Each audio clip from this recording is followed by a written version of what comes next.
Está sendo feito um trabalho, e especificamente pelo presidente do STJD, o Dr. Rubens Aprobato Machado, na mudança desse tribunal. Eu tenho um mandato de 4 anos para ser cumprido. Eu tomei posse em 25 de agosto de 2005, teria o mandato até agosto de 2009. Mas através de um procedimento dele, escuso, rasteiro, vil, ele conseguiu, junto ao Conselho Federal do AB, é bom que se diga que o Conselho Federal do AB tem o direito de indicar 2 advogados para compor o STJD. Então, através de procedimento, repito, escuso, ele conseguiu antecipar o vencimento do meu mandato. Então, o que aconteceu? Juntamente com o Conselho Seccional, com o Conselho de Minas Gerais, nós ingressamos com recurso administrativo junto ao Conselho Federal do AB. Nós entramos com esse recurso na terça-feira. O presidente do Conselho Federal, Dr. César Brito, concedeu o efeito específico e suspendeu a posse que seria dada hoje a esse eventual substituto do Eduardo, que seria o Dr. Alexandre Quadro do Paraná. Então a posse dele está suspensa.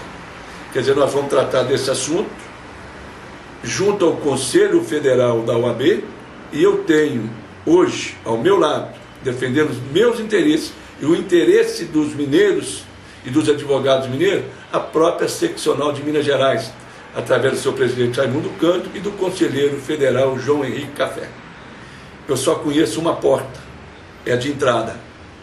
Essa porta eu entro e eu saio. Não tenho o costume de entrar pela porta dos fundos e nem sair pela porta dos fundos. Desde 2006, eu tomei posse no final de 2005, e eu tenho registro em sessões realizadas no Conselho Seccional em Minas Gerais, de coisas que não me agradam no STJD. Por exemplo, nós temos 4 comissões disciplinares. Quando eu entrei, não existia um critério de reunião dessas comissões. Se eu unia a primeira, evidentemente deveria vir a segunda, a terceira e a quarta. Isso não acontecia. Era a primeira, e depois a primeira, ou depois a quarta, coisa dessa natureza. Não existia uma distribuição natural de processo para essas comissões disciplinares que julgam em primeira instância. Não existe um protocolo mecânico da entrada de recursos e muito menos de denúncias da Procuradoria. Não existe um critério de distribuição dos processos para a relatoria por parte dos auditores e tantas outras coisas mais que existem em qualquer tribunal. Não é admissível que um tribunal como o STJD não tenha um protocolo mecânico, não é possível que um tribunal igual ao STJD não tenha um critério de distribuição de processos e outras coisas mais. Por exemplo, a falta de um regimento interno. Não é possível e admissível que um tribunal, hoje dirigido pelo presidente, que foi presidente do Conselho Federal da OAB, não tenha o seu regimento interno. Principalmente porque nesse regimento interno deveria ter obrigatoriamente, repito, o prazo do mandato desse presidente. Então hoje, a última posição adotada como presidente, ele tomou pelo uso da força e de uma inteligência, é uma pessoa inteligente, me rendo à inteligência dele, é extremamente inteligente, mas nem sempre é uma inteligência usada para o bem. Ele tomou o tribunal, exerceu até o final do seu mandato, hoje, a presidência, sem sequer ter um regimento que determina qual seria o prazo do seu mandato. Nós tentamos, por algum tempo, votar esse regimento interno, estabelecer o prazo do seu mandato, mas através de procedimento deles também, ou de outras situações dirigidas e presididas por eles, sempre nós fomos impedidos de ter um regimento interno. Então essas são algumas das situações que acontecem.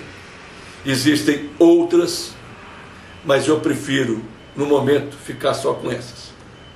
Nós somos 9 auditores, 2 indicados pelo Conselho Federal da OAB, 2 pelos atletas, 2 pela CBF, 2 pelos clubes que participam da primeira divisão do Brasileiro e 1 pelos árbitros.